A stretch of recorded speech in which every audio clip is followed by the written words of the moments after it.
Good morning. Page 239.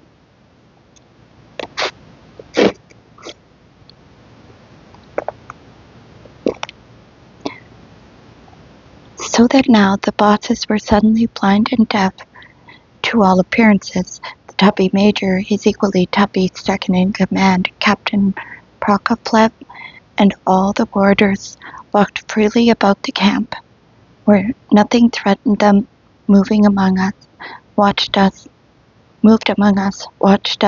and yet saw nothing, because a man in uniform sees and hears nothing with stoolies. Prisoners stop talking, turn their backs, hide things, move away at his approach. A few yards off, faithful informants are swooning with desire to sell their comrades, but not one of them even makes a secret sign. The information machine on which alone the frame of the omnipotent and omniscient organs had been based in decades past had broken down. On the face of it, the same team still went to work at the same sites. We had, however, agreed among ourselves to resist the convoy guards, not to let them rearrange the ranks of 5 or to recount us on the march, and we succeeded. There were no stoolies among us, and the Tommy gunners also weakened.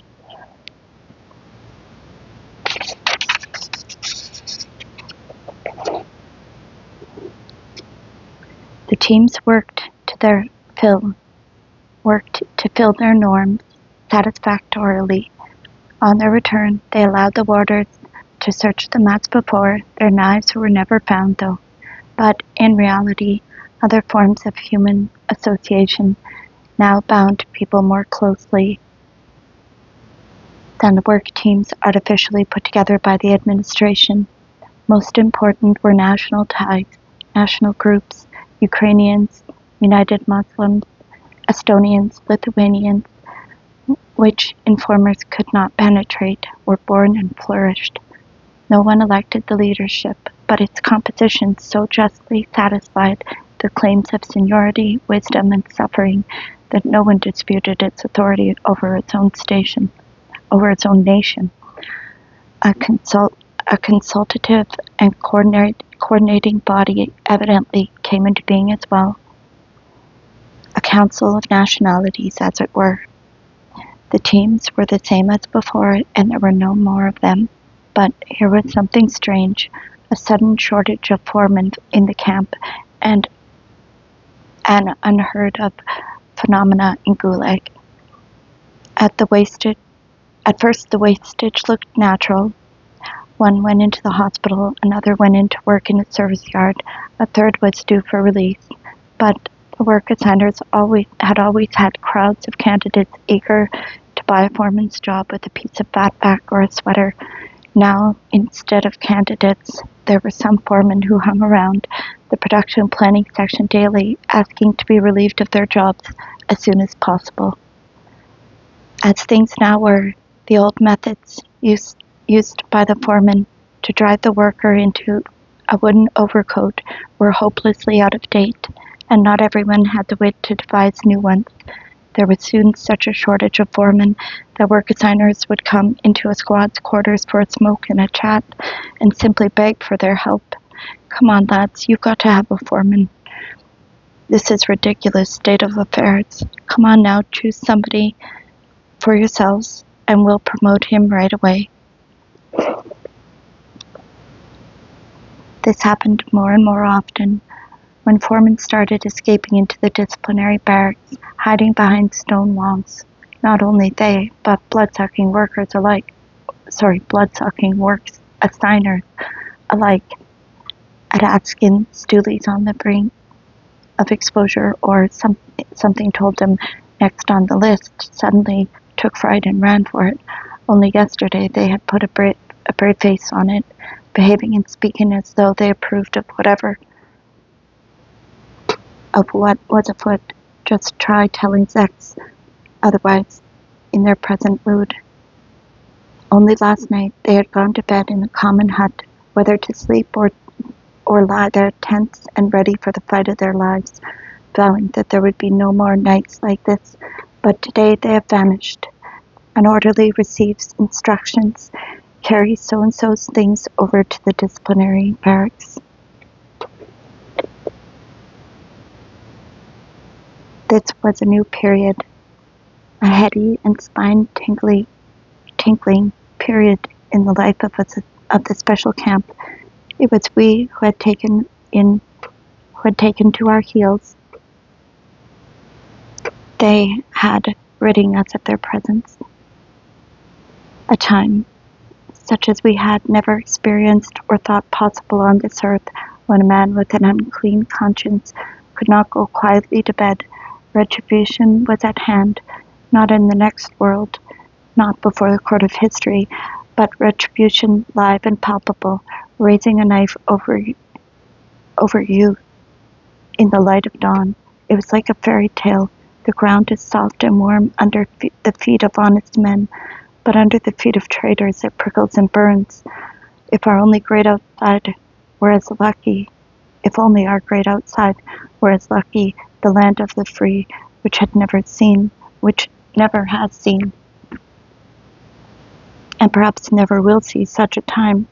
The grim stone jailhouse, now enlarged and completed, with its tiny muzzled windows, cold, damp, and dark, surrounded by a fence of overlapping 2-inch boards.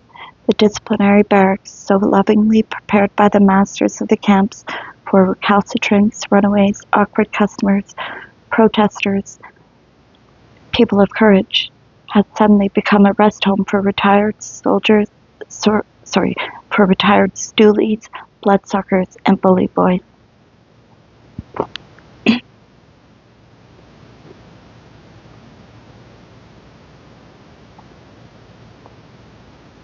It was surely a witty fellow who first had the idea of running to the Chekists and begging them to let their faithful servant take sanctuary from the people's wrath in a stone sack. They themselves had begged to be locked up more securely. They had run not away, but into jail. They had voluntarily agreed never again to breathe clean air or to see sunlight. I don't think history records anything like it. The prison chiefs and security officers had pity on the first of them and took them under their wings. They had to look after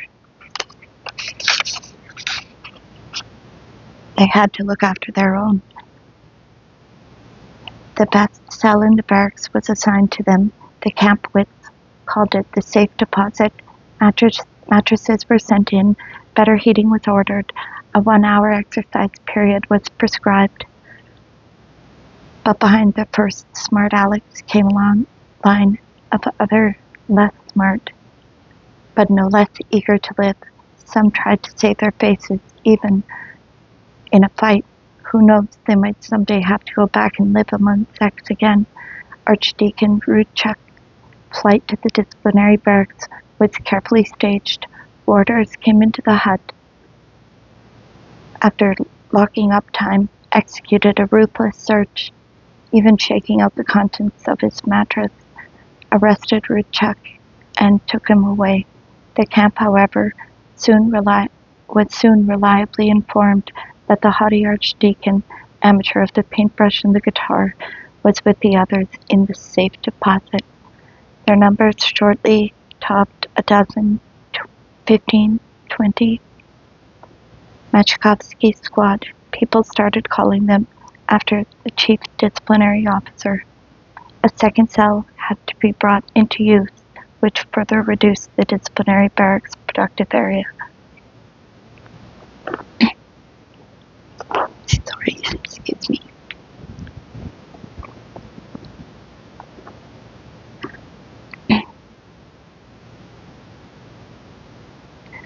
But a dually is wanted only useful,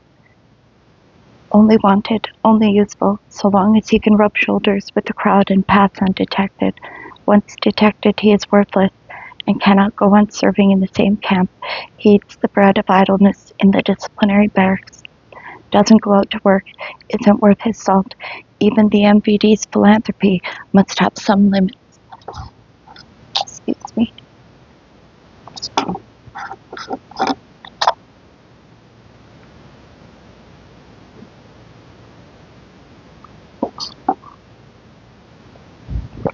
Sorry.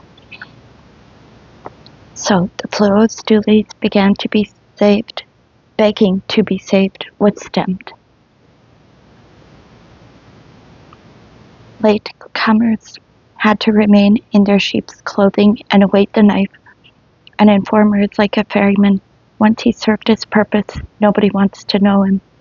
The camp authorities were more concerned with countermeasures to stop the menacing movement and break its back. They clutched first at the method with which they were most familiar, issuing written orders. The masters of our bodies and souls were particularly anxious not to admit that our movement was political in character. In their menacing orders went around the huts, reading them out. The new trend was declared to be nothing but gangsterism. This made it all simpler, more comprehensible, somehow cozier. It seemed only yesterday that they had sent us gangsters labeled politicals. Well, politicals, real politicals for the first time, had now become gangsters. It was announced, not very confidently, that these gangsters would soon be discovered. So far, not one of them had been, and still less confidently, that they would be shot. The orders further appealed to the prisoner mass to condemn the gangsters and struggle against them. The prisoners listened and went away chuckling, seeing the disciplinary officers afraid to call political behavior by its name, although the purpose of all investigations for 30 years past had been the imputation of political motives. We were aware of their weakness, and weakness it was. Calling the movement gangsterism was a ruse to relieve the camp administration of responsibility for allowing a political movement to develop in the camp. This pretense was just as convenient, just as necessary higher up in the provincial and camp administrations of the MVD, the central offices of Gulag, the ministry itself. A system which lives in constant dread of publicity loves to deceive itself. If the victims had been warders or disciplinary officers, it would have been difficult not to invoke Article 58.8 on terrorism, and the camp authorities would have easily responded with death sentences. Under the present circumstances, however, our masters were presented with an irresistible opportunity to camouflage what was happening in the special camps as part of the bitches' war, which was then shaking the corrective labor camps to their foundations, and was, of course, engineered by the Gulag administration.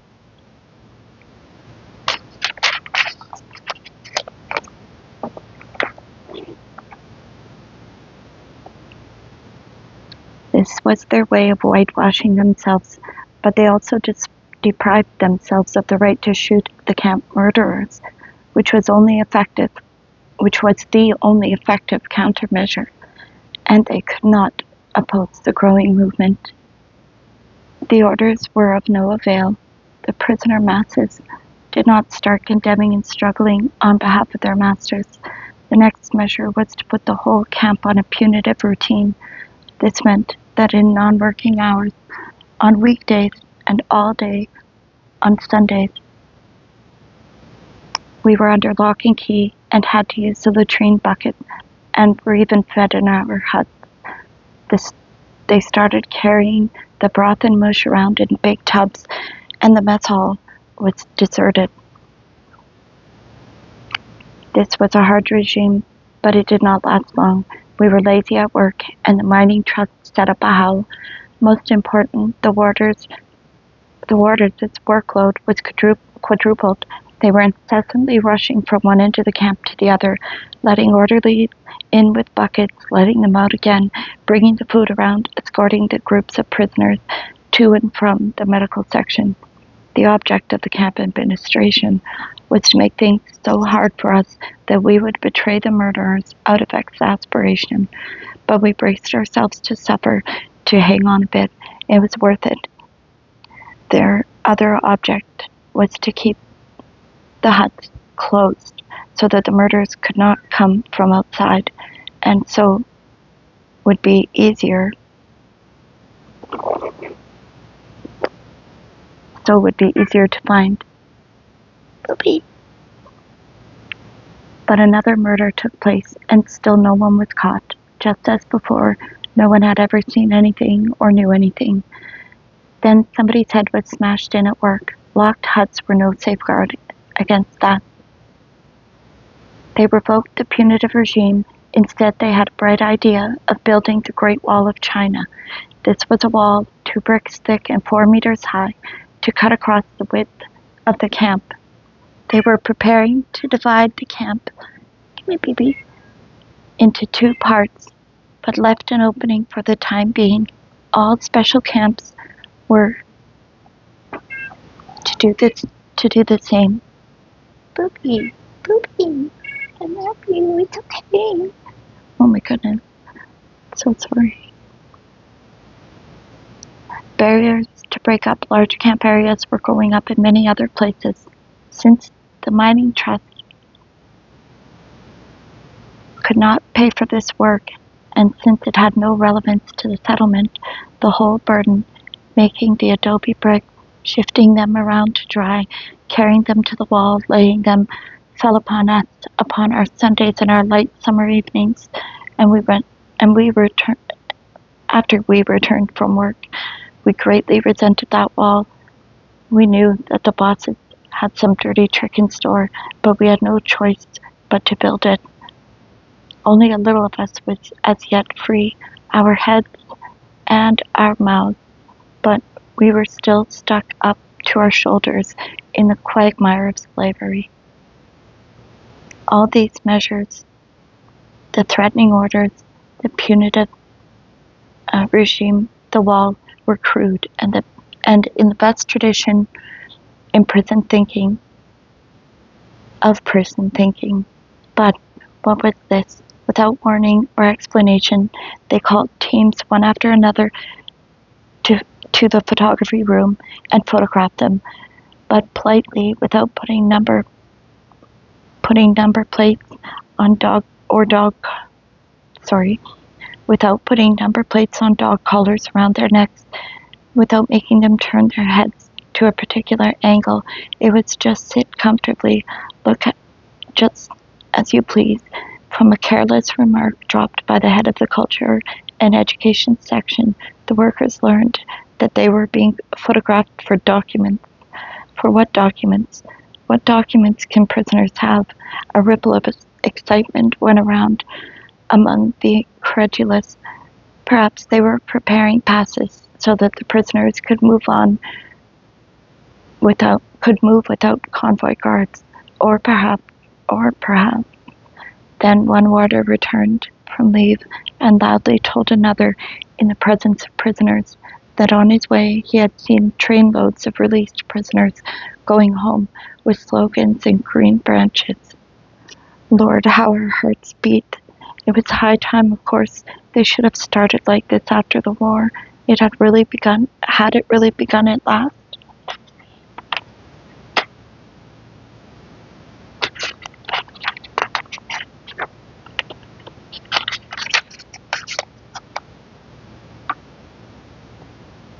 We heard that someone had received a letter from his family saying that his neighbors had already been released and were at home. Suddenly one of the photographed brigades was summoned before a board. Go in one by one. At a table with a red cloth under a portrait of Stalin, sat our senior camp personnel, but not alone. There were also 2 strangers, one a Kazakh, the other a Russian, who had never been in our camp.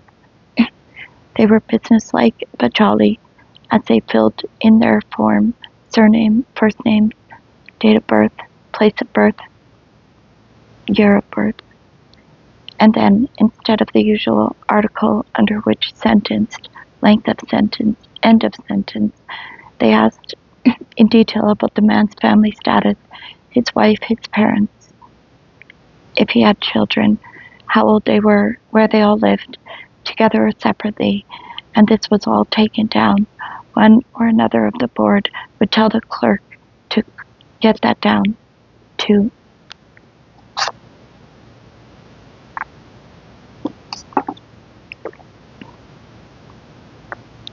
Strange, painfully pleasurable questions. They made the hardest among us feel a glow and want to weep. For years and years, he has only heard that abrupt yapping, article, sentence, court, and suddenly he sits there kindly, serious, humane officers, questioning him unhurriedly and sympathetically. Yes, sympathetically. About things he has buried so deep that he is afraid to touch them himself.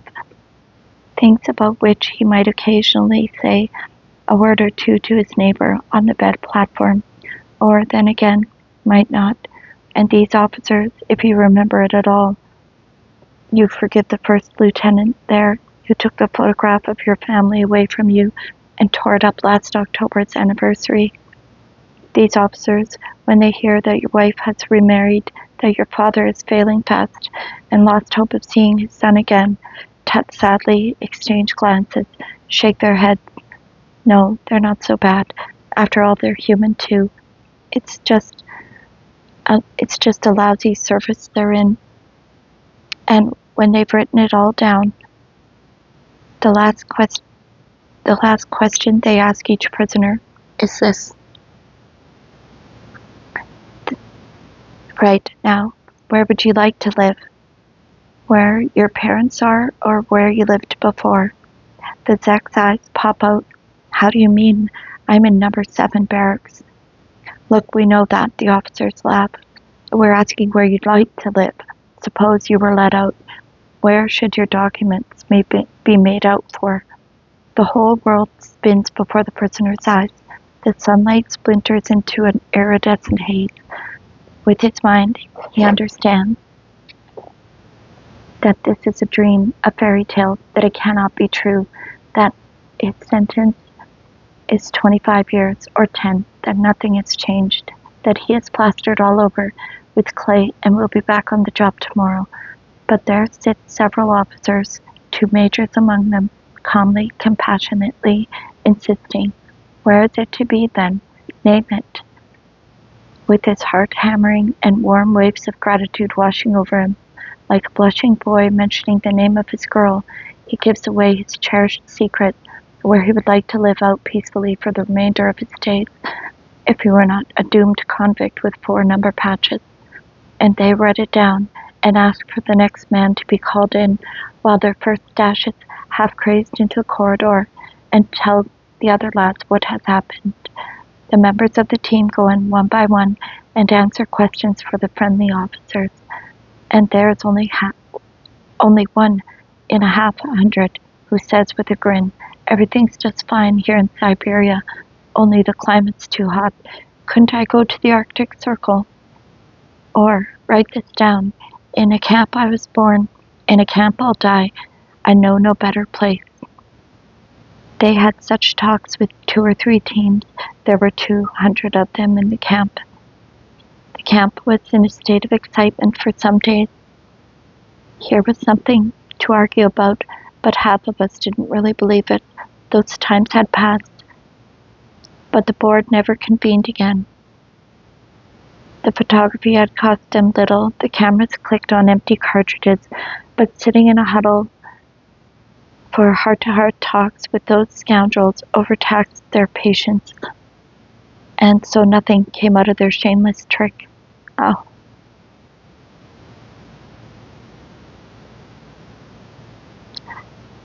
Let's admit it, this was a great victory. In 1949, Camps with a ferocious regime were set up, and instead, of course, to last forever.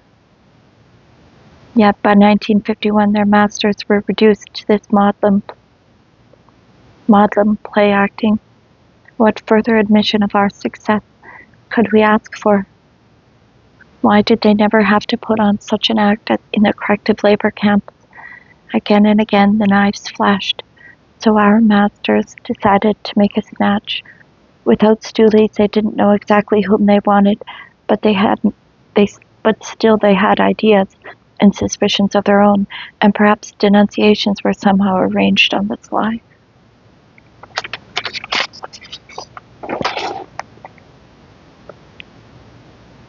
Two warders came into a hut after work and casually told a man, "Get ready and come with us."